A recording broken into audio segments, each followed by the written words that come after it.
And joining us now is Assemblyman Billy Jones. Thank you for being here. We appreciate it. It's good to be here.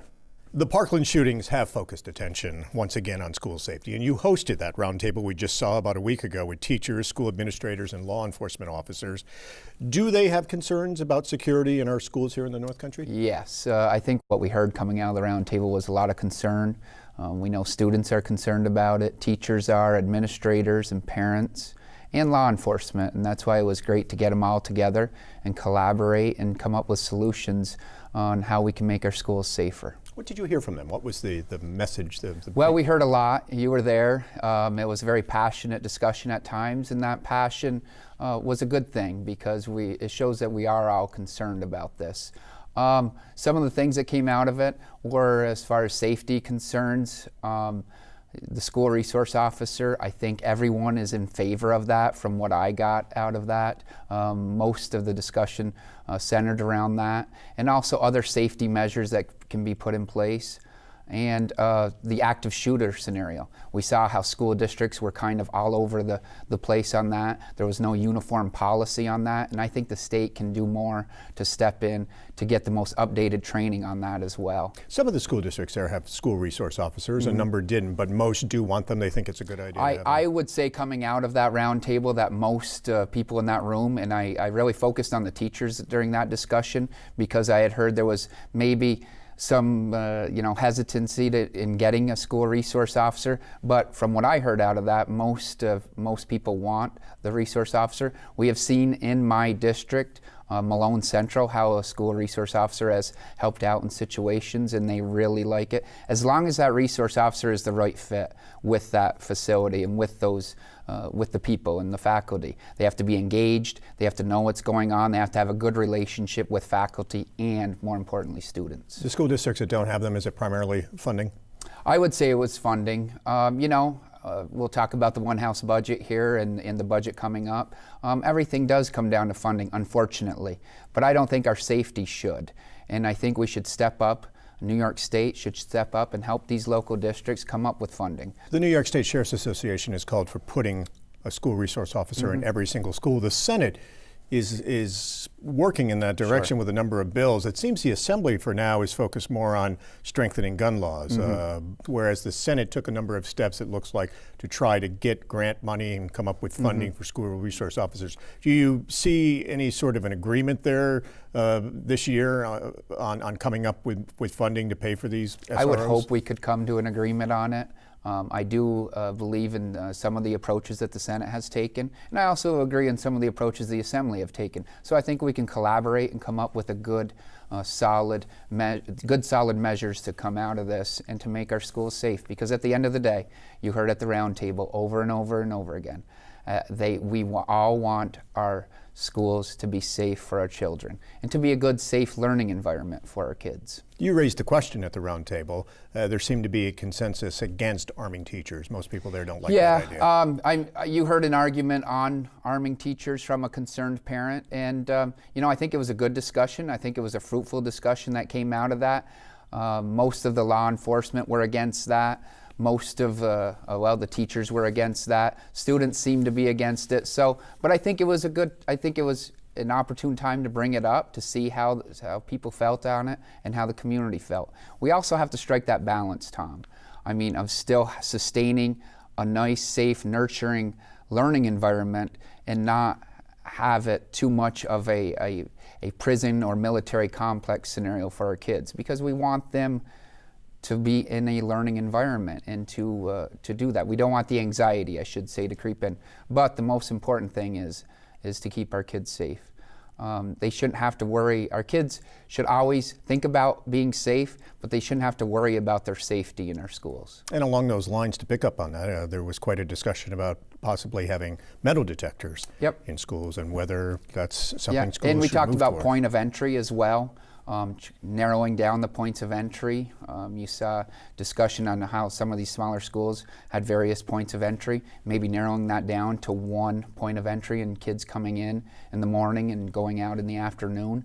And the metal detector discussion, I think there was some positive reinforcement on having metal detectors from hearing from administrators and teachers and law enforcement. There was a lot of discussion about mental health, and obviously there is, when you talk about this topic, about the need to have mental health counselors in schools, and that's such an important component as well. Yes, it is. And I brought it up. I kept bringing it up on how we can improve that. We need to improve that in our society at large, but especially in our schools. We need to get the specialists, the counselors in our schools. A lot of times we don't have the resources to do that.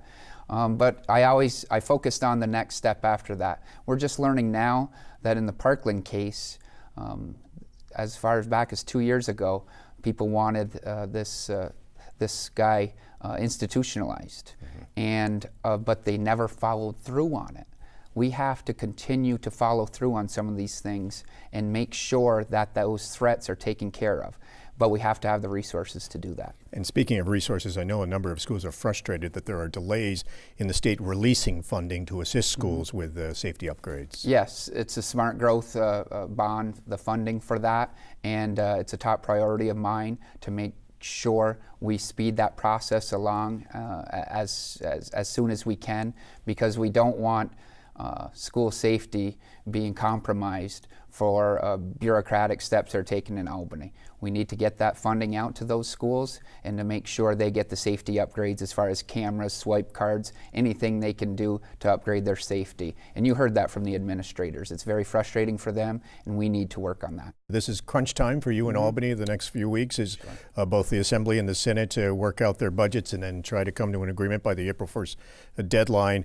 The Assembly's one-house budget includes $27 billion in education funding. That's about a 6% increase over last year. A lot of it is due to the foundation aid, a lot of the increases. Which is so important to the North Country schools. Over $1 billion, and that's the money that goes to our local schools here in the North Country, and it's important for me to make sure they're funded properly. I know it's not as much as some of our schools would like. I think they're very happy with our Assembly bill, though. They realize the constraints we have.